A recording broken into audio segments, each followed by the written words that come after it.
రఘురామరాజు గారు 5 minutes. 5 minutes maximum, sir. 3 minutes అడుగుతున్నారు.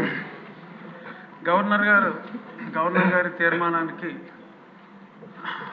మద్దతుగా మాట్లాడటానికి అవకాశం ఇచ్చిన గౌరవనీయులు స్పీకర్ గారికి నమస్కరిస్తూ, చాలా స్పష్టంగా ఉన్నది ఉన్నట్టుగా గవర్నర్ గారి ప్రసంగం ఆద్యంతం చక్కగా సాగింది.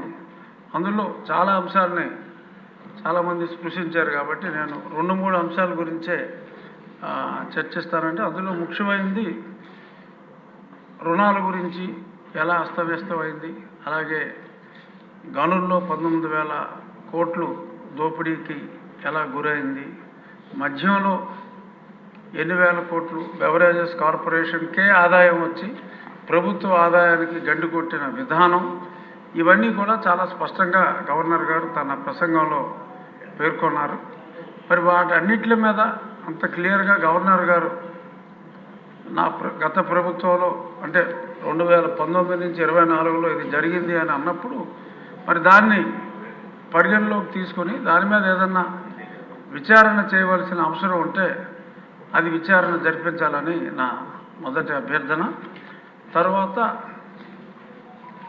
ఈ శాంతి భద్రతల గురించి కూడా చాలా స్పష్టంగా మాట్లాడుతూ, ఒక పాలన ప్రతీకార రాజకీయం అనే అంశం మీద కూడా గవర్నర్ గారు వారి ప్రసంగంలో మాట్లాడటం జరిగింది. ఇది స్పెసిఫిక్గా ప్రత్యేకంగా చూడవలసిన అంశం అధ్యక్ష. ఎందుకంటే పాలన ప్రతీకారం, ఇక్కడ ప్రతీకార రాజకీయంలో కొన్ని వేల కేసులు ఎంతోమంది మీద చాలా అన్యాయంగా జస్ట్ ఇప్పటి రూలింగ్ పార్టీకి కేవలం నోటితో మద్దతు తెలియజేసిన ఒక ఫ్లెక్సీ ఎవరైనా వేసినా కూడా వాళ్ళందరి మీద కేసులు పెట్టడం జరిగింది. ఈ కేసుల గురించి చెప్పాలి అంటే, మరి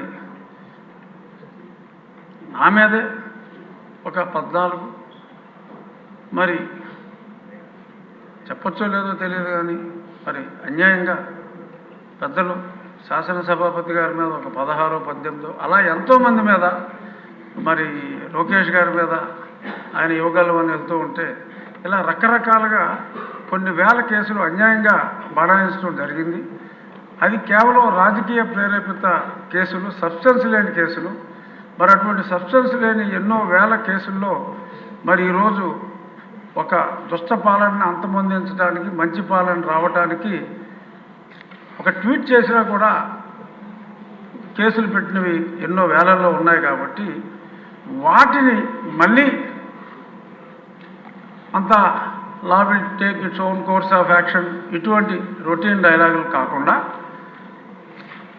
ఒక నిర్ణయం తీసుకొని సమిష్టిగా ఆ నిర్ణయం ద్వారా, ఎందుకంటే గవర్నర్ గారే స్పష్టంగా పేర్కొన్నారు కాబట్టి ఆ నిర్ణయం ద్వారా ఈ అన్యాయంగా కేసుల్లో ఇరుక్కున్న వారికి స్వాంతన చేకూర్చే విధంగా మరి చేయాలి.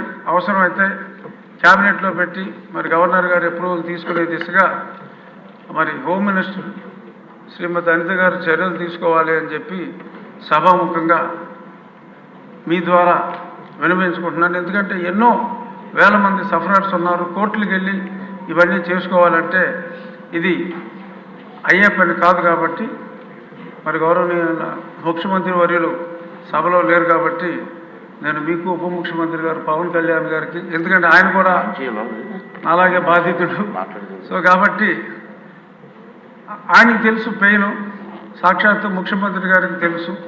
సో కాబట్టి చిన్న చిన్న వాళ్ళందరినీ కూడా అన్యాయంగా ఇరికించారు. కాబట్టి ఈ వేలాది కేసుల నుంచి బయటపడాలి. అలాగే మరి గత ప్రభుత్వంలో కొంతమంది సఫర్ అయిన వాళ్ళకి అప్పుడు పోలీస్ సెక్యూరిటీ ఉంటే, మరి ఇప్పుడు ఈ ప్రభుత్వంలో ఉన్న ఎమ్మెల్యేలకు కూడా మరి కొంత సెక్యూరిటీ తొలగించడం జరిగింది. ఫర్ ఎగ్జాంపుల్ ఇందాక మాట్లాడిన రెడ్డప్ప గారు మాధవ్కి మరి 2+2 ఉంటే 1+1 చేశారు. కడప లాంటి ప్రాంతంలో ఒక మహిళ పోరాడుతూ ఉంటే మరి 2+2ను 1+1 చేయటం, ఇలాంటి కొంతమంది వాళ్ళు చెప్పుకోలేని ఉంటాయి. సో అంచేత ఇటువంటివి ఏమన్నా ఉన్నా కూడా ఆ రక్షణ కల్పించవలసిన అవసరం ఉందని సభాముఖంగా మరొకసారి తమరికి తెలియజేస్తూ ఈ అవకాశం ఇచ్చినందుకు ధన్యవాదాలు.